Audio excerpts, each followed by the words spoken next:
Nous sommes dans les serres de l'université de Pennsylvanie. Sous l'œil attentif des scientifiques, la cuscute nous montre de quoi elle est capable en envahissant tout simplement un plant de tomates. Consuelo de Moraes et son équipe de chercheurs observent religieusement comment elle tire les ficelles et comment elle forme des fleurs et des capsules. Tout ce dont elle a besoin provient des tiges de tomates. Elle les perfore et les suce. Un véritable parasite. Sans tomates, elle serait condamnée.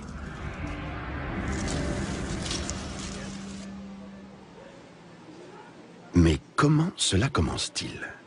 Comment un petit germe de cuscute trouve-t-il sa première tomate? Par hasard? Les scientifiques font le test, puis passent la séquence en accéléré.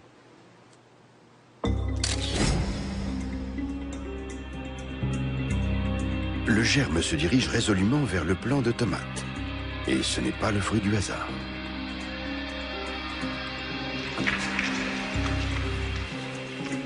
Prise d'assaut réussie. Désormais, la cuscute peut se nourrir exclusivement de la sève de la tomate.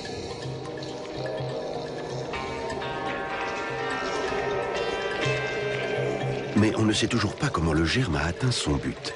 Pour Consuelo, c'est la question cruciale. Le problème de la cuscute, c'est qu'elle doit repérer rapidement son plant de tomate, sinon elle meurt.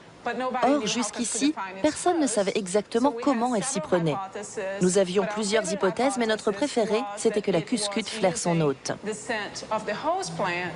Un test d'odeur va le prouver. Lumière abondante et chaleur estivale constituent les conditions idéales pour les jeunes plants de tomates placés sous cloche. Ils poussent et produisent un parfum, le parfum original de la tomate. Marc Mecher, le mari de Consuelo, est lui aussi biologiste et participe à l'expérience. Il contrôle l'air qui afflue constamment dans les récipients en verre et qui absorbe les molécules odorantes. Celles-ci s'accumulent dans les filtres placés à la sortie. Consuelo extrait le liquide des filtres et obtient ainsi une eau claire et parfumée qu'elle verse goutte à goutte dans un petit récipient en caoutchouc. La cuscute va-t-elle réagir?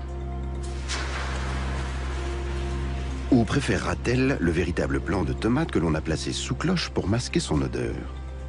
Le germe a le choix. L'expérience peut commencer.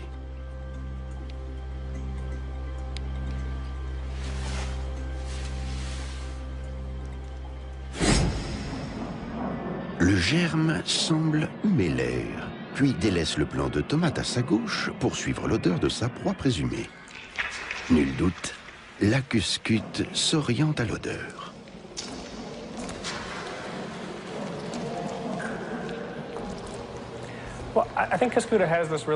La cuscute a un comportement très sophistiqué qu'on ne s'attendrait pas à trouver chez les plantes, mais plutôt chez les animaux.